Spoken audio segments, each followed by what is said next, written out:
Hi, I'm Jason Merrill and I'm a software engineer working on math tools at Desmos. Today I'd like to show you a prototype integration of the Desmos graphing calculator with a dynamic tactile graphics display called the Graffiti. So this is the Desmos graphing calculator, and we've worked to make it more accessible to blind and low vision users by adding screen reader support to the equation editor and audio representation of graphs. So I'll go ahead and show you how that works. I'm using VoiceOver on QuickTime Player, screen selector window, VoiceOver here on OS X, and so as I type an equation, the screen reader will read it out. Chrome, Desmos vertical Y equals what X has graph. Press Option plus S for a summary.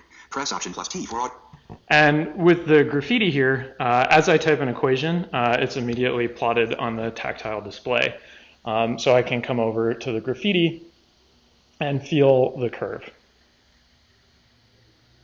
If I want to listen to an audio representation of the graph, I can also use Desmos's audio trace. Audio trace on. Use arrow keys to navigate. Press H to hear the graph. Press Option plus T to disable audio trace. 0, intercept at X, 0, Y, 0. And the first thing I always do in audio trace is to listen to the whole curve. So I'm going to press H to do that. Playing graph.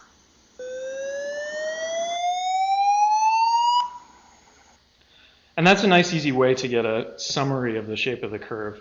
So if I want to start thinking about things like what's the difference between y equals x and y equals minus x, let's try both of those together. Audio trace off.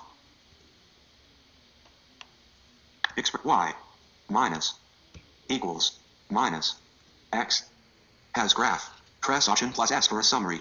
Press Option plus T for audio trace. So on the Graffiti, I can come over and feel one of the curves is sloping down and one of the curves is sloping up. And with audio trace, I can hear audio trace on. Playing graph.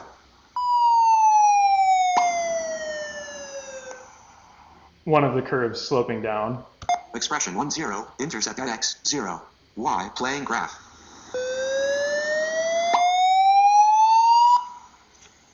And the other curve sloping up. So I'm proud of the audio trace functionality that we've made, and I think it really is a useful tool. But there's certain areas that are harder to understand with audio trace, where the Graffiti's functionality is really useful. So one of them is, let's try another graph here. Expression audio trace off. So let's try a graph of y equals sine of x. Y equals S I N left X has graph. Press Option plus S for a summary. Press Option plus T for audio trace. So we have a tactile representation on the Graffiti, and we can have an audio representation also. Audio trace on. You playing graph.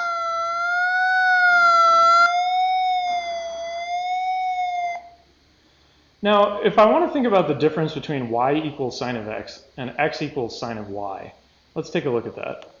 Audio trace off. Has graph. Press Option plus S for a sum.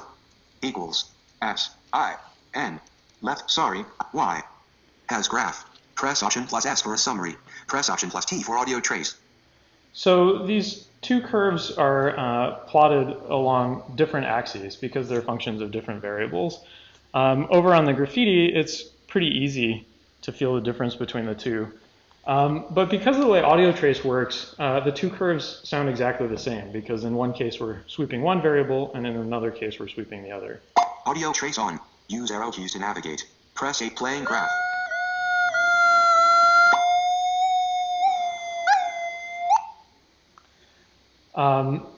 So the nice thing about the Graffiti is that it treats both axes in kind of the same way, the way graph paper would, which is a little different from audio trace.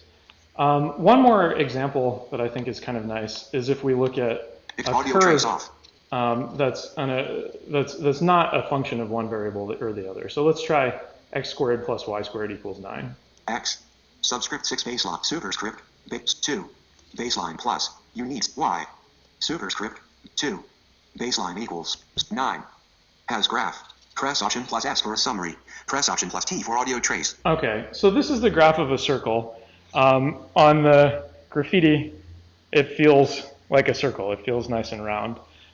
With audio trace, it's difficult to represent something that's not a function because it has multiple y values for a single x value. So here's what we do. Audio trace on. You playing graph.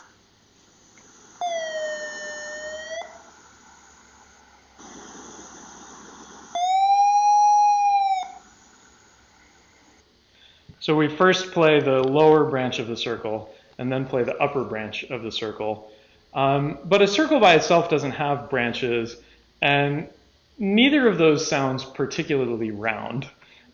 So even though the audio trace gives us some insight into the curve, it's really helpful to also have another representation that lets me trace out the shape of the curve with my finger.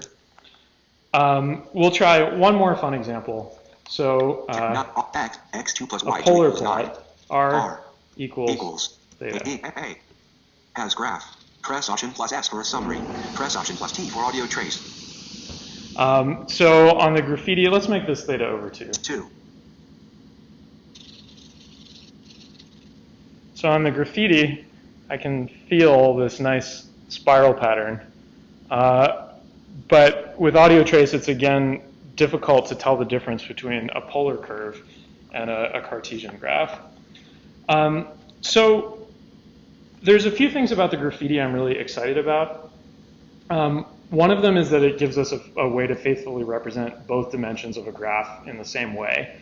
Audio tracing lets you represent a graph, but the y direction and the x direction have a really different character. Another one is that the graffiti is really fast enough that it's cheap for me to experiment here. Like if I want to know what happens if I change this 2 to a 4, I can just try it. 4. And having things update right away makes it more likely that as a student, I'll just try something and it starts to feel like exploring. If I had to go print this on paper, it would be, I might need someone to help me, it might take several minutes, and I might run out of time. So at Desmos, we've found that the faster and easier you can make it to try something out, and the more representations of something you have, the easier it is and the more fun it is to build intuition. So we're really excited about using the graffiti to do that.